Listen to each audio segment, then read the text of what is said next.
اعوذ باللہ من الشیطان الرجیم بسم اللہ الرحمن الرحیم سورۃ الاحقاف مکی ہے، اس کے آیت 35 ہے۔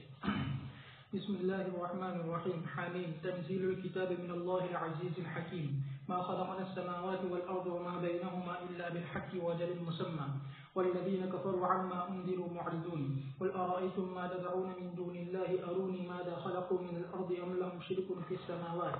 ائتوني بكتاب من قبل هذا وأثارة من علم إن كنتم صادقين ومن أضل ممن يدعو من دون الله من لا يستجيب له إلى يوم القيامة وهم عن دعائهم غافلون وإذا حشر الناس كانوا لهم أعداء وكانوا بعبادتهم كافرين۔ حامیم، یہ کتاب اتاری گئی ہے اللہ تبارک و تعالیٰ کی طرف سے جو زبردست حکمت والا ہے، اور ہم نے آسمان و زمین کو اور ان دونوں کے درمیان کی چیزوں کو پیدا نہیں کیا مگر ٹھیک ٹھیک اور ایک متعینہ مدت تک کے لیے، اور کافروں نے وہ لوگ جنہوں نے کفر کیا ان چیزوں سے جو ان کو ڈرایا گیا اعراض کرنے والے ہیں۔ آپ کہہ دیجئے کہ بھلا مجھے بتلاؤ وہ جس کو تم پکارتے ہو اللہ کو چھوڑ کر، مجھے بتلاؤ کہ انہوں نے کیا پیدا کیا ہے زمین میں سے، یا ان کے لیے شرکت ہے آسمانوں میں۔ تم میرے پاس کوئی کتاب لے آؤ جو اس قرآن سے پہلے ہو، یا کوئی منقول علم اگر تم سچے ہو۔ اور کون زیادہ گمراہ ہوگا اس شخص کے مقابلے میں جو پکارتا ہے اللہ کو چھوڑ کر اس کو جو اس کا جواب نہیں دے سکے گا قیامت کے دن تک، اور وہ ان کی پکار سے بھی بے خبر ہے۔ اور جب لوگوں کو اکٹھا کیا جائے گا تو وہ ان کے دشمن بن جائیں گے اور ان کی عبادت کے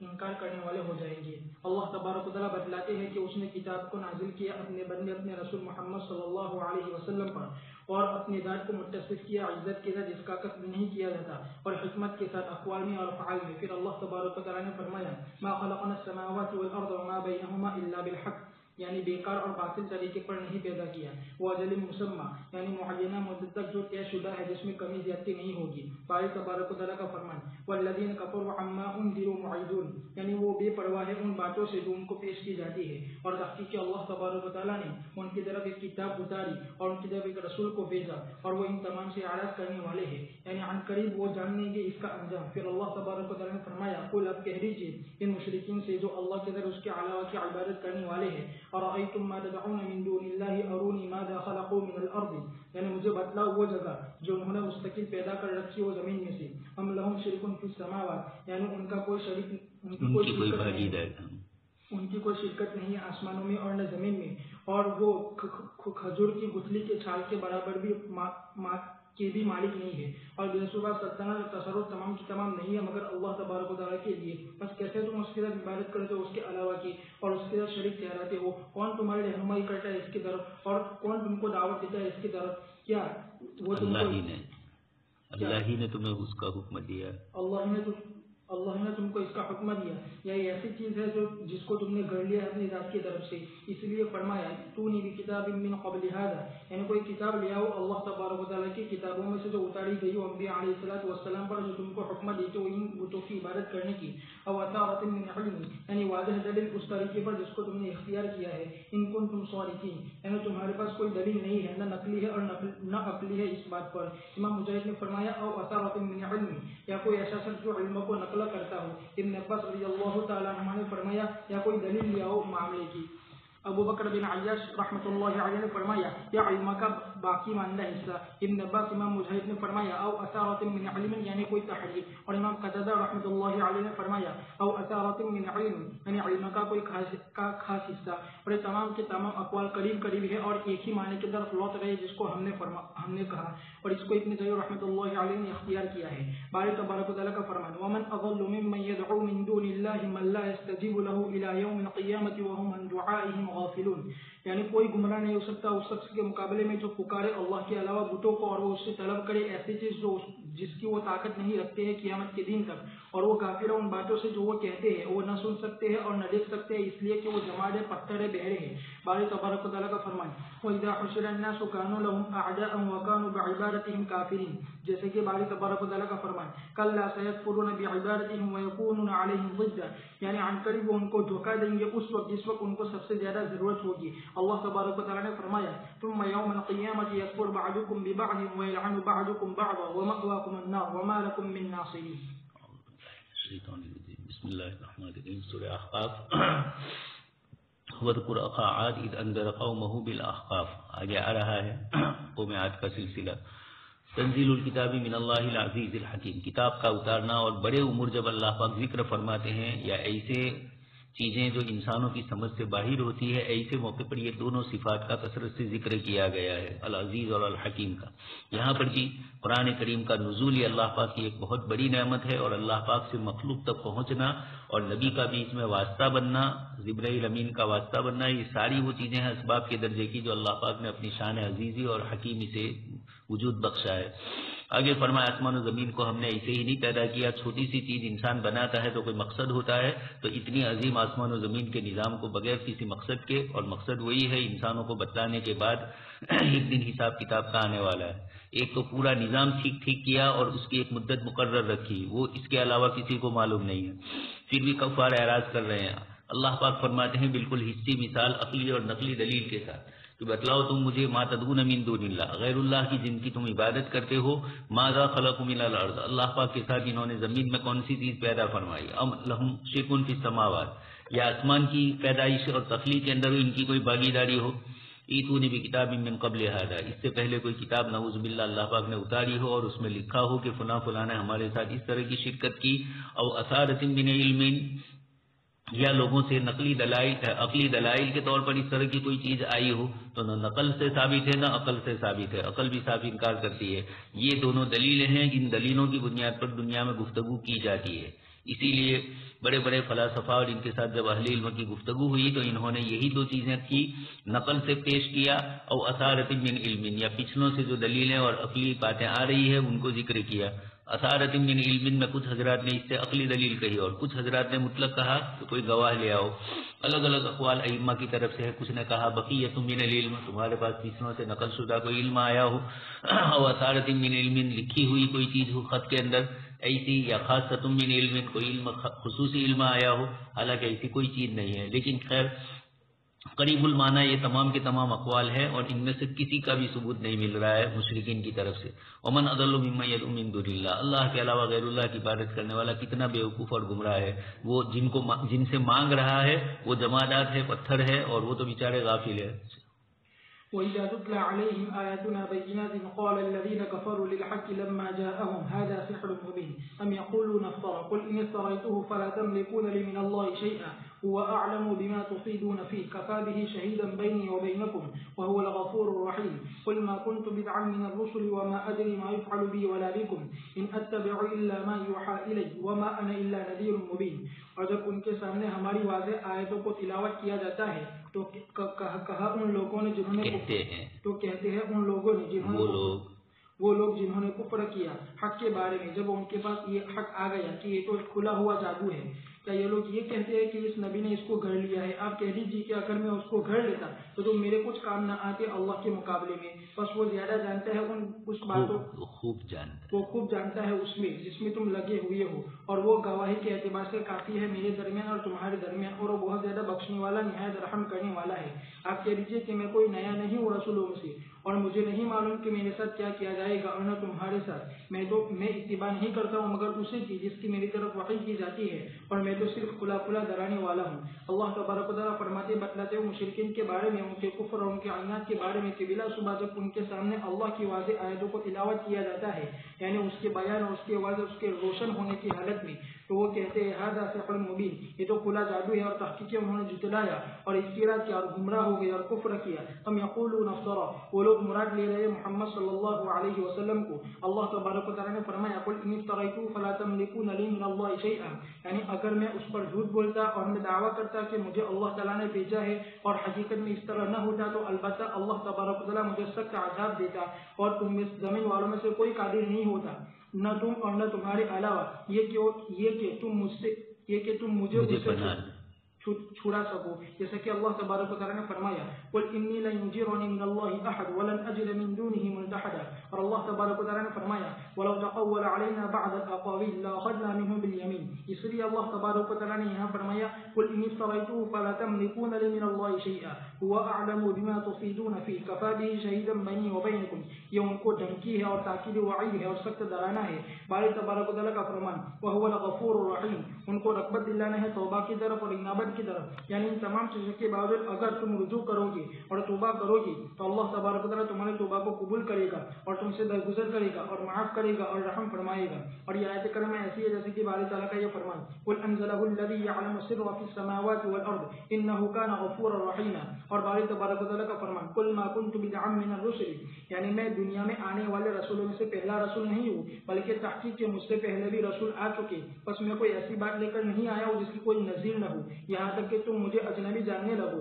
اور تم میری بعثت کو باعث سمجھو تمہاری طرف، اس لیے کہ تحقیق کہ اللہ تبارک و تعالیٰ نے مجھ سے پہلے تمام انبیاء کو بھیجا امتوں کی طرف۔ ابن عباس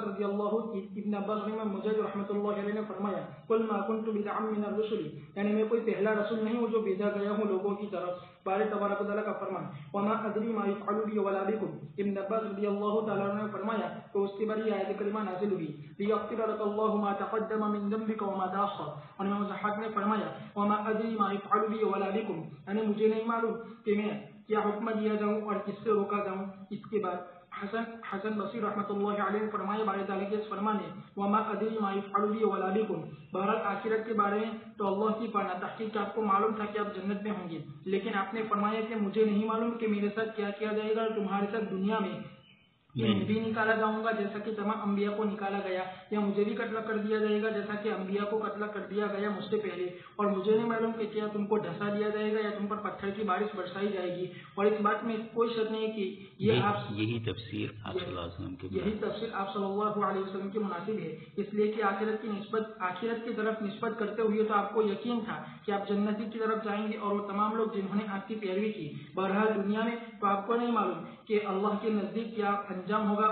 آپ کے معاملے کا اور مشرکین قریش کے معاملے کا، یہاں تک کہ کیا وہ ایمان لے آئیں گے یا کفر کریں گے، پھر ان کو عذاب دیا جائے گا، پھر ان کی جڑ کو اکھاڑ دیا جائے گا ان کے کفر کی وجہ سے۔ بہرحال وہ حدیث جس کو ابن شہاب نے حضرت خارجہ بن زید ابن ثابت سے روایت کیا ہے، اور انہوں نے ام العالیہ رضی اللہ عنہا سے اور انہوں نے رسول اللہ صلی اللہ علیہ وسلم بیعت کر رکھی تھی، وہ فرماتی ہے کہ ان کے لیے حصے میں آیا مکان میں جس وقت کے انصار قرآن نازل کر رہی تھی مہاجرین کے مکانات کے بارے میں، یعنی عثمان بن مسعود رہنے کے بارے میں، یعنی عثمان بن مسعود رضی اللہ تعالیٰ عنہ ان کے حصے میں آئے، بس وہ بیمار ہوئے، حضرت عثمان رضی اللہ تعالیٰ عنہ بیمار ہوئے، بس ہم ان کے بیمار پوشی کے لیے گئے، یہاں تک کہ جب وہ وفات پا گئے تو ہم نے ان کو کفن دیا ان کے کپڑوں میں، پھر رسول اللہ صلی اللہ علیہ وسلم ہمارے پاس تشریف لائے، بس میں نے عرض کیا،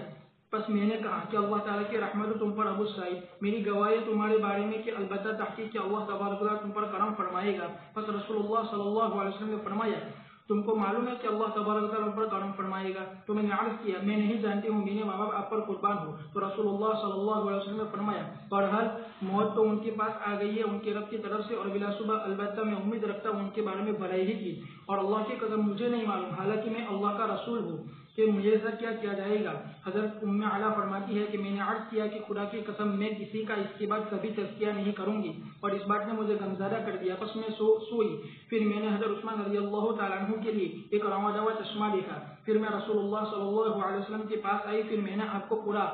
واقعہ سنایا، تو رسول اللہ صلی اللہ علیہ وسلم نے فرمایا یہ ان کا عمل ہے، اور ایک روایت میں ہے کہ مجھے نہیں معلوم حالانکہ میں اللہ کا رسول ہوں صلی اللہ علیہ وسلم کہ ان کے ساتھ کیا کیا جائے گا، اور یہ زیادہ مشابہ اس بات کی کہ وہ محفوظ ہوں گے ان کے بات کی دلیل کی وجہ سے، بس اس بات نے مجھے غمزدہ کر دیا، بس اس میں اور ان جیسوں میں دلیل اس بات پر کہ قطعی فیصلہ نہیں کیا جائے گا کسی کے جنت کے ساتھ معین ہونے کے بارے میں مگر وہ شخص جس کے سارے نے وضاحت کر دی ہو ان کی موجودگی میں، جیسے کہ ان کی تعین کے ساتھ جیسے کہ عشر مبشرہ جو جنت میں ہوں گے، اور وہ قرۂ سبع جن کو شہید کر دیا گیا بیر امانوا پر، اور وہ 70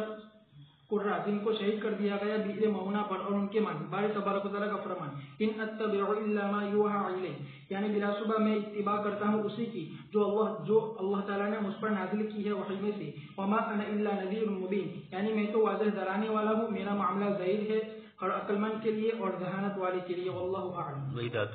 آیَاتُنَا بَيِّنَاتٍ، اللہ پاک فرماتے ہیں جب ہماری واضح آیتیں مشرکین کے سامنے پڑھی جاتی ہے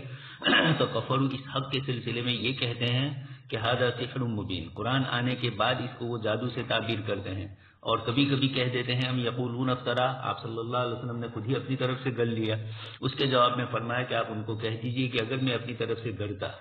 اور پھر اللہ کا عذاب مجھ پر آتا تو فلا تملکون لی من اللہ شیئا، اللہ کے مقابلے میں تم مجھے کوئی اختیار نہیں دیتے. یعنی نعوذ باللہ منظرت اگر کتاب میں لے آتا اپنی طرف سے تو اللہ تبارک تعالیٰ کی طرف سے مجھ پر عذاب آتا، اس لیے کہ میں جھوٹا ہوا. وہ اعلم بما تفیدون فی، جبکہ بات ایسی نہیں ہے، اس نے خود ہی میرے اوپر بھیجا ہے، میں نے اپنی طرف سے اختراع نہیں کیا. اور اگر میں کرتا ولو تقول علینا بعض الاقاویل لأخذنا منه بالیمین، اللہ پاک کی طرف سے میری سخت پکڑ ہوتی اور تم میں سے کوئی مجھے چھڑا نہیں سکتا تھا. تو جو غیر نبی ہوتے ہیں اللہ تبارک تعالیٰ کی مددیں ان کے ساتھ شامل حال نہیں ہوتی ہے، اور دنیا میں ہی اللہ تبارک تعالیٰ ان کو تباہ و برباد کر دیتے ہیں. ان کی باتیں جھوٹی ثابت ہوتی ہے. مرزا غلام قادیانی کے بہت سارے اس نے پیشین گوئیاں کی، اللہ تبارک تعالیٰ نے ایک بھی پیش گوئی اس کی صحیح نہیں نکلی، اس لیے کہ تھوکم تھا کی تھا. تو غیر نبی ہونا اور پھر اپنی نسبت نبی ہونے کی کرنا، یہ اللہ پاک کے یہاں ناراضگی ہے، اللہ پاک کی ناپسندیدگی ہے. اس لیے کہ اللہ پاک نے جسے وصف نبوت کے لیے منتخب نہیں کیا اور یہ اللہ پر تہمت لگا رہا ہے کہ اللہ پاک نے مجھے نبی بنایا. اسی طریقے سے جن کو اللہ نے نبی بنایا ہے ان کو اپنی نبوت کا کام مکمل ادا کرنا ہے، اس میں کسی کی رکاوٹ سے کوئی فرق نہیں پڑتا ہے. تم لوگ کتنی ہی رکاوٹ ڈالتے رہو، بما تفیدون فی، اللہ پاک خوب جانتا ہے، لیکن میں اس سے تس سے مس نہیں ہونے والا ہوں. کفا بہ شہیدا بینی و بینکم، اللہ پاک نے مجھے جو نبوت سے سرفراز کیا اس کی گواہی کے لیے اللہ ہی کافی ہے، اور وہی زبردست بخشش رحم کرنے والا ہے. آگے ایک اور بات سمجھائی، قل ما کنت بدعا من الرسول، آپ ان کو یہ کہہ دیجئے کہ میں کوئی نیا رسول نہیں ہوں. کوئی ایسی چیز آئی ہو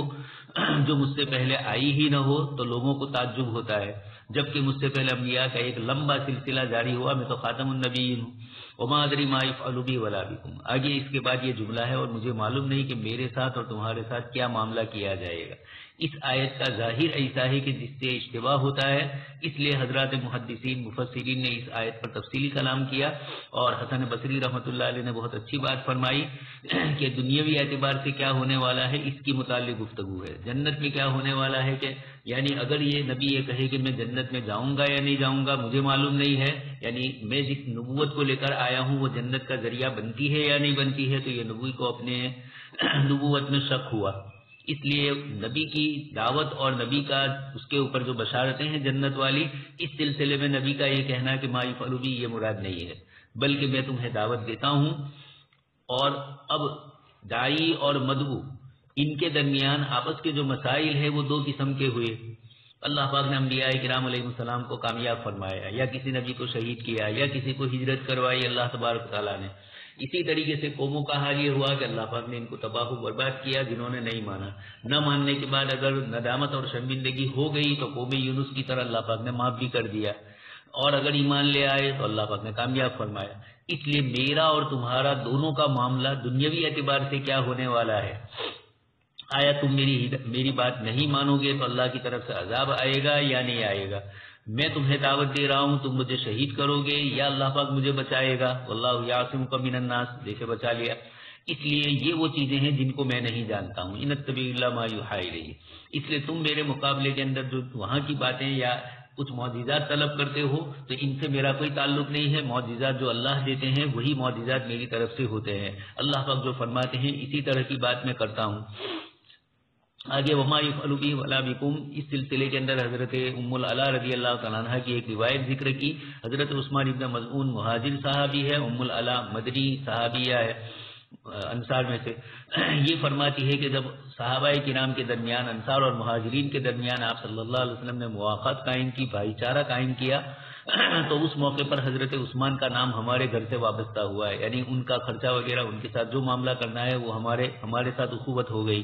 اتفاق یہ ہوا کہ تھوڑے دنوں کے بعد حضرت عثمان ابن مظعون انتقال فرما گئے. ان کے انتقال کے اوپر میری طرف سے جب حضور آئے تو میری طرف سے یہ نکلا رحمت اللہ علیک، اللہ کی آپ پر رحمت ہو.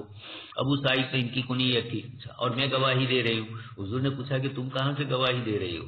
تمہیں کیسے پتا چلا کہ اللہ نے اکرام کا معاملہ کیا، جبکہ لا ادری بی ابی انت و امی، میں خود اپنے متعلق نہیں جانتا ہوں کہ میرے ساتھ اللہ پاک کی طرف سے کیا معاملہ ہوگا. یہ عبارت نقل کر کے کچھ حضرات نے کہا کہ حضرت آپ صلی اللہ علیہ وسلم کو اپنے متعلق معلوم نہیں تھا، تو یہ آپ صلی اللہ علیہ وسلم کا تواضع اور انکساری تھی.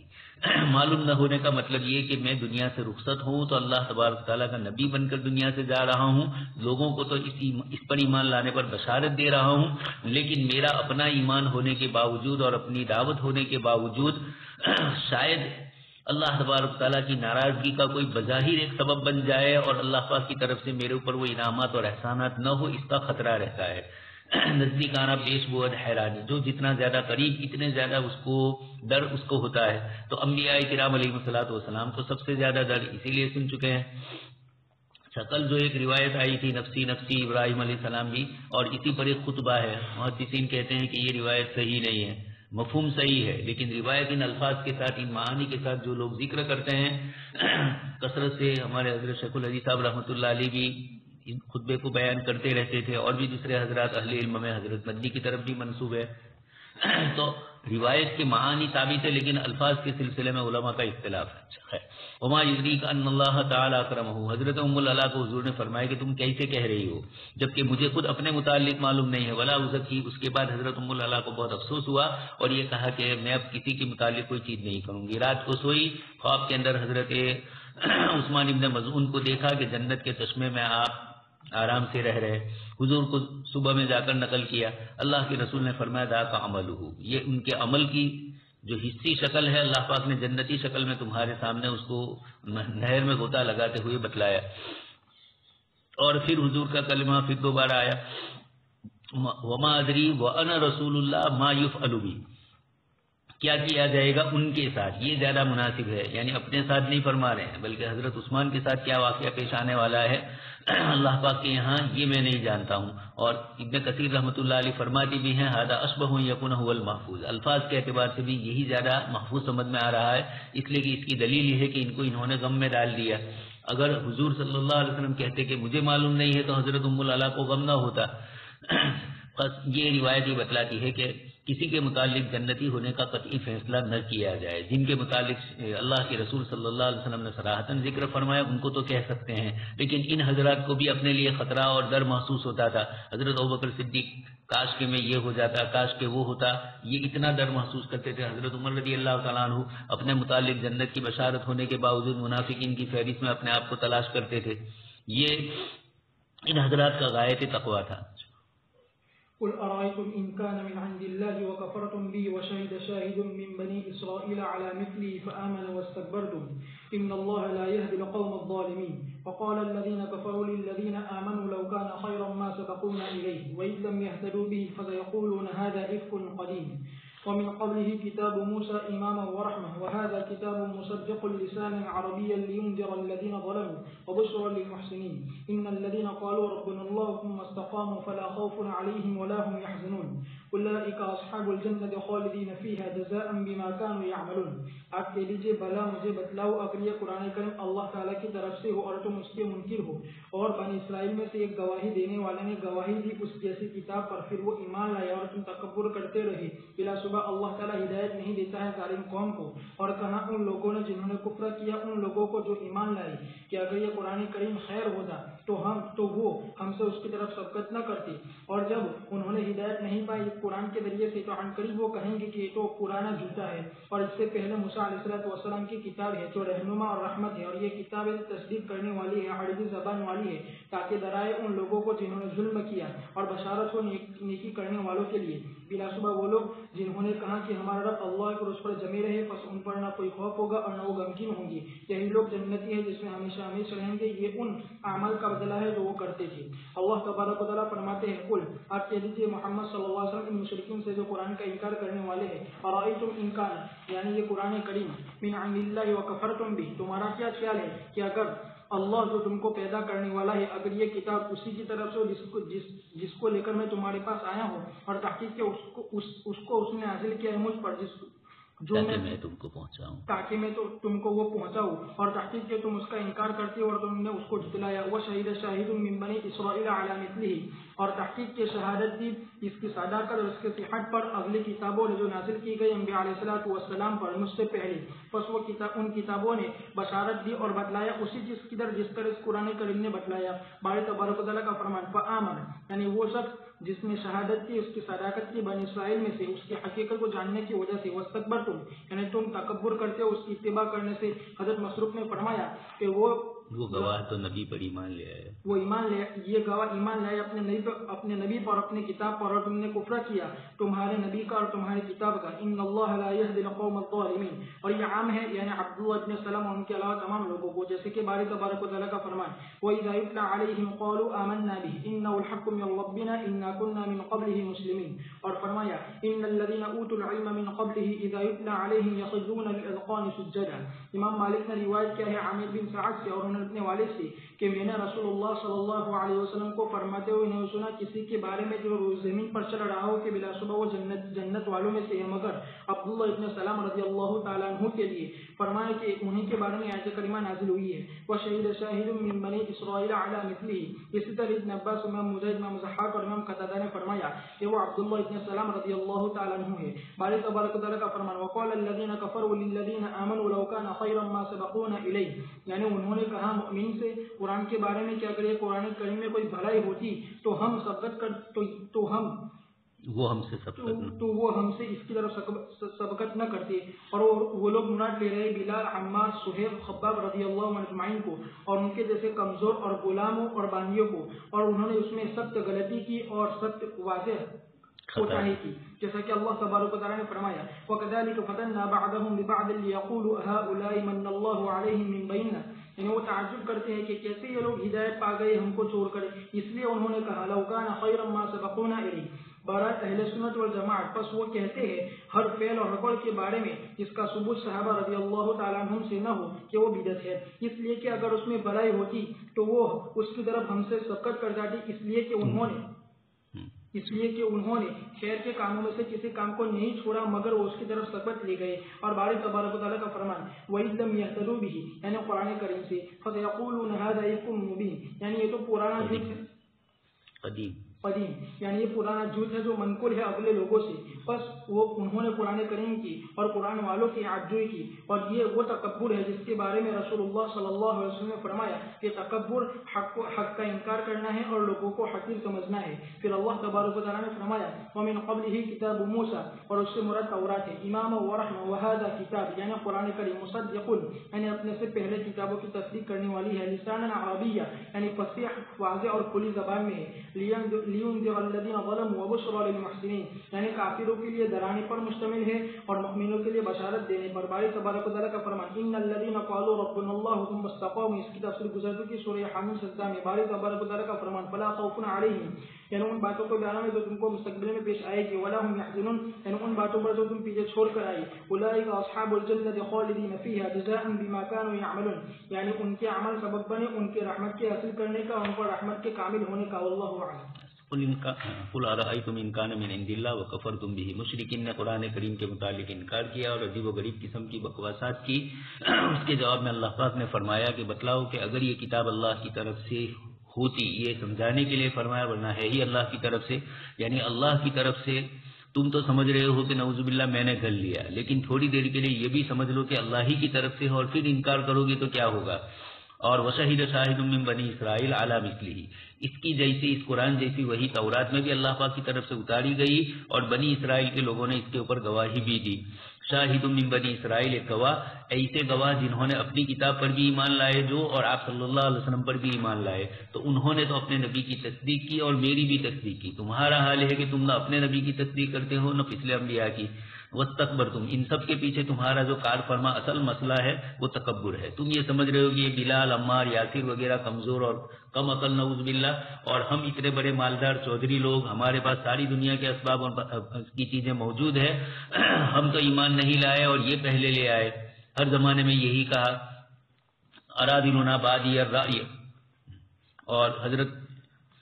نوح علیہ السلام نے بھی فرمایا وما نبی طارد المؤمنین، ان کے ساتھ بھی یہی معاملہ پیش آیا تھا. تو یہ کہہ رہے ہیں کہ یہ ہم سے پہلے سبقت کیسے کر گئے. یہی اللہ تبارک تعالیٰ کی طرف سے ہے کہ اللہ نے کمزور اور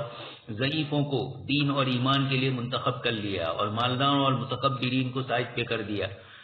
کچھ ابو بکر صدیق جیسے ہوئے، باقی عامتاً عمومی طور پر سماج کا کمزور طبقہ وہی ایمان لایا. ہرقل کے سامنے بھی ابو سفیان نے یہی کہا تھا اور ہرقل نے تصدیق میں یہی کہا کہ انبیاء کا یہی حال ہوتا ہے شروع میں. وَكَذَلِكَ فَتَنَّا بَعْضَهُم بِبَعْضٍ لِيَقُولُوا أَهَٰؤُلَاءِ مَنَّ اللَّهُ عَلَيْهِم مِّن بَيْنِنَا. اب جب وہ صحابہ کرام کو دیکھا تو یہ بیچارے کمزور نظر آئے، تو انہوں نے اس طریقے سے کہا، ہر زمانے میں کہا فتنہ بعضهم ببعض، صرف مکہ ہی میں نہیں پیش آیا،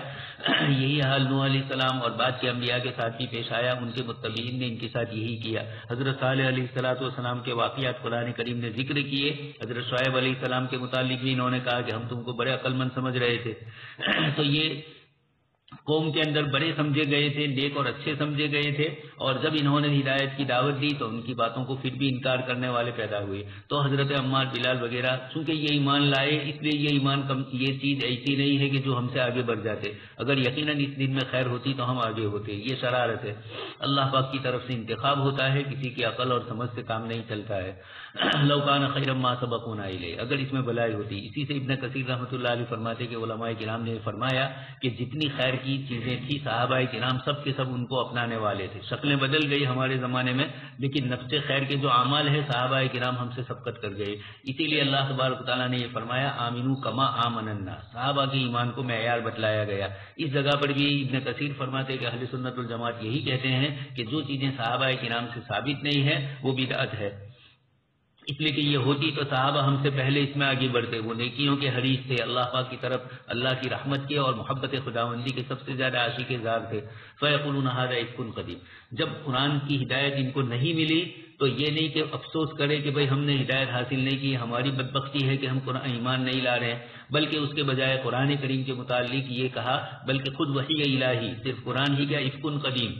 پچھلے دور سے یہ چلا آ رہا ہے کہ کچھ لوگ دعویٰ کرتے ہیں کہ ہمارے پاس وحی آئی اور حالانکہ نعوذ باللہ کوئی وحی نہیں ہوتی۔ یہ اس طرح کی انہوں نے بدماشی کی۔ آپ صلی اللہ علیہ وسلم نے روایت میں فرمایا کہ یہی ہے بطر الحق، حق کا انکار کرنا اور لوگوں کو حقیق سمجھنا۔ ووصينا الإنسان بوالديه إحسانا حملته أمه كرها ووضعته كرها وحمله وفصاله 30 شهرا حتى إذا بلغ أشده وبلغ 40 سنة قال رب أوزعني أن أشكر نعمتك التي أنعمت علي وعلى والدي وأن أعمل صالحا ترضاه وأصلح لي في ذريتي إني تبت إليك وإني من المسلمين أولئك الذين نتقبل عنهم أحسن ما عملوا ونتجاوز عن سيئاتهم في أصحاب الجنة وعلى الصدق الذي كانوا يوعدون۔ اور ہم نے حکم دیا انسان کو اپنے والدین کے ساتھ حسن سلوک کرنے کا، اور اس کی ماں نے اس کو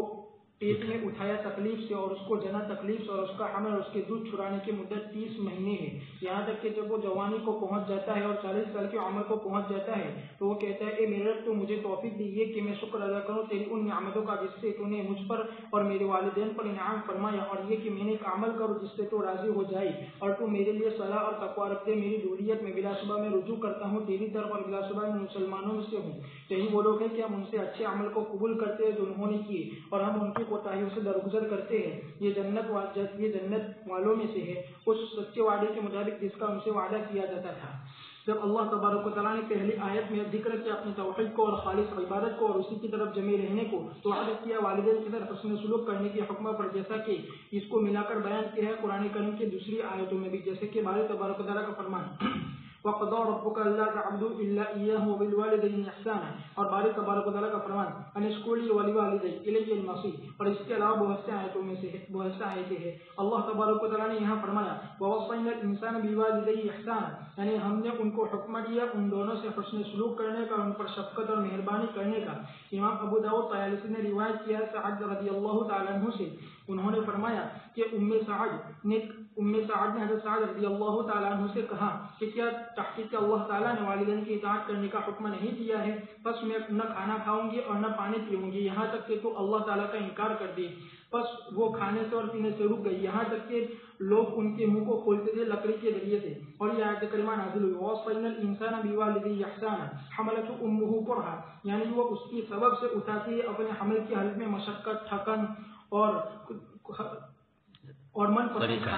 پسند کھانے اور متلی اور بھوک اور مشقت، اور اس کے علاوہ وہ تمام مصیبتیں اور تمام تھکن جس کو حاملہ عورتیں برداشت کرتی ہے، وہ وضاعته كرها، یعنی یہ بھی مشقت کی وجہ سے، یعنی دہدے اور اس کی تکلیف کی وجہ سے، وحمله وفصاله 30 شهرا، اور تحقیق اس آیت کے ذریعے سے استدلال کیا اس آیت کے ساتھ جو سورہ لقمان میں ہے وفصاله في عامين، اس بات پر کہ حمل کی اقل مدت 6 ماہ ہے، اور یہ استنباط قوی اور صحیح ہے۔ محمد بن اسحاق نے روایت کیا ہے معمر ابن عبداللہ الجہنی رضی اللہ تعالیٰ عنہ سے فرمایا کہ ہم میں سے ایک آدمی نے قبیلہ جوہینہ کے ایک عورت سے شادی کی، بس انہوں نے ان کے لیے ایک بچہ جنا مکمل 6 ماہ پر، بس ان کا شوہر حضرت عثمان رضی اللہ تعالیٰ عنہ کے پاس آیا، پھر ان کو پورا واقعہ سنایا تو حضرت عثمان رضی اللہ تعالیٰ عنہ نے اس عورت کو بلا بھیجا۔ پھر جب وہ کھڑی ہوئی تاکہ اپنے کپڑے کو پہنے تو ان کی بہن رونے لگی، تو انہوں نے کہا کہ تم کیوں روتی ہو؟ خدا کی قسم کسی نے میرے تک اختلاط نہیں کیا ہے اللہ تعالیٰ کی مخلوق میں سے ان کے علاوہ کبھی بھی، بس شوہر کے علاوہ کبھی بھی، بس اللہ تبارک و تعالیٰ فیصلہ فرمائیں گے میرے بارے میں جو وہ چاہیں گے۔ پھر جب ان عورت کو لایا گیا عثمان رضی اللہ تعالیٰ عنہ کے پاس تو حضرت عثمان نے ان کو رجم کرنے کا حکم دے دیا۔ بس یہ بات جب حضرت رضی اللہ تعالیٰ عنہ کو پہنچی تو حضرت علی آپ کے پاس آئے، پھر ان سے کہا تم نے یہ کیا کیا؟ حضرت عثمان نے کہا کہ اس میں 6 مہینے پر بچہ جنا ہے اور کیا ہو سکتا ہے؟ تو حضرت علی رضی اللہ تعالیٰ عنہ نے ان سے کہا کہ کیا آپ قرآن نہیں پڑھتے ہیں؟ کیا آپ قرآن نہیں پڑھتے ہیں؟ تو انہوں نے فرمایا کیوں نہیں؟ فرمایا کیا تم نے آپ نے اللہ تبارک و تعالیٰ کو یہ فرماتے ہوئے نہیں سنا وحملہ وفصاله 30 شہرا، اور فرمایا حولین کاملین، بس ہم نے اس میں سے باقی ماندہ حصہ نہیں پایا ہے مگر 6 ماہ۔ تو فرمایا کہ بس حضرت عثمان رضی اللہ تعالیٰ عنہ نے فرمایا کہ خدا کی قسم میں اس کو نہیں سمجھا، میرے پاس عورت کو لے کر آؤ۔ بس انہوں نے پایا کہ تحقیق کہ وہ لوگ اس سے فارغ ہو چکے ہیں، عورت جننے سے فارغ ہو چکی ہے، عورت جننے سے فارغ ہو چکی ہے۔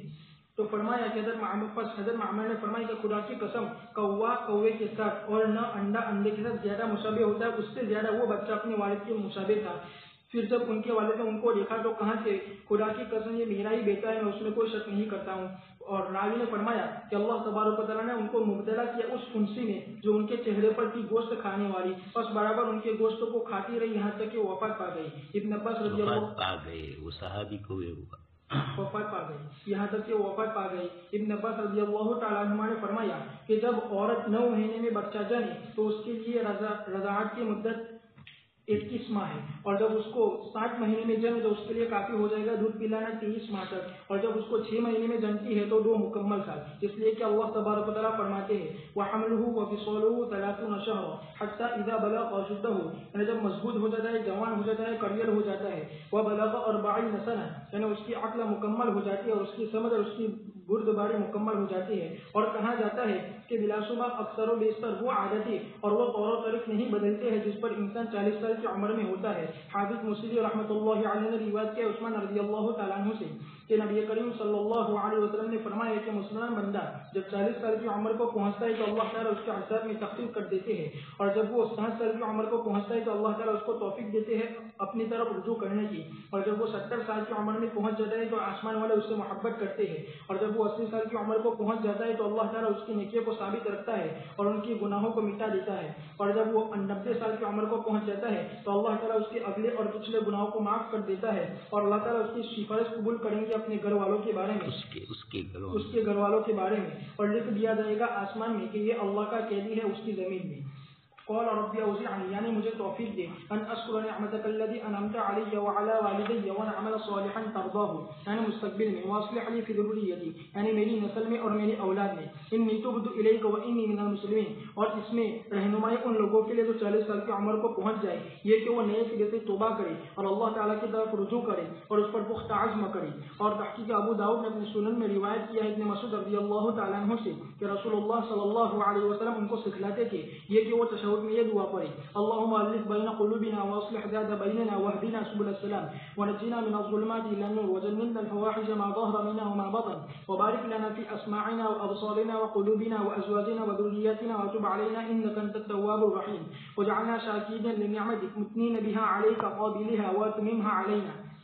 یا اللہ تو ہمارے دلوں کے درمیان الفت و محبت ڈال دے اور ہمارے درمیان صلح کرا دے اور ہم کو سیدھے سلامتی والے راستے کی ہدایت فرما اور ہم کو نجات دے تاریکیوں سے نور کی طرف اور ہم کو گناہوں سے بچا خواہ ظاہر ہو یا باطن ہو، اور ہمارے لیے ہمارے کانوں میں، ہماری آنکھوں میں، ہمارے دلوں میں، ہماری بیویوں میں اور ہمارے اولاد میں برکت فرما، اور تو ہم سے توبہ قبول فرما اس لیے کہ تو توبہ بہت زیادہ توبہ قبول کرنے والا نہایت رحم کرنے والا ہے، اور ہم کو تیری نعمتوں پر شکر گزار بنا دے اور اس پر تیری تعریف کرنے والا اور اس کو قبول کرنے والا بنا دے اور ہم پر اپنی نعمتوں کو مکمل فرما۔ اللہ تبارک و تعالیٰ نے فرمایا اولئک الذین نتقبل عنهم احسن ما عملوا ونتجاوز عن سیئاتهم فی اصحاب الجنہ، یعنی یہ وہ لوگ ہیں جو متصف ہیں ان صفات کے ساتھ جس کو ہم نے ذکر کیا، یعنی وہ اللہ کی طرف توبہ کرنے والے ہیں، اس کی طرف رجوع کرنے والے ہیں اور تلافی کرنے والے ہیں ان چیزوں کی جو انہوں نے فوت کر دی توبہ کے ذریعے سے اور استغفار کے ذریعے سے، یہی وہ لوگ ہیں کہ ہم ان سے اچھے عمل قبول کرتے ہیں جو انہوں نے کیے اور ان کی کوتاہیوں سے درگزر کرتے ہیں، بس ان کے بہت سی لفظوں کو معاف کر دیا جاتا ہے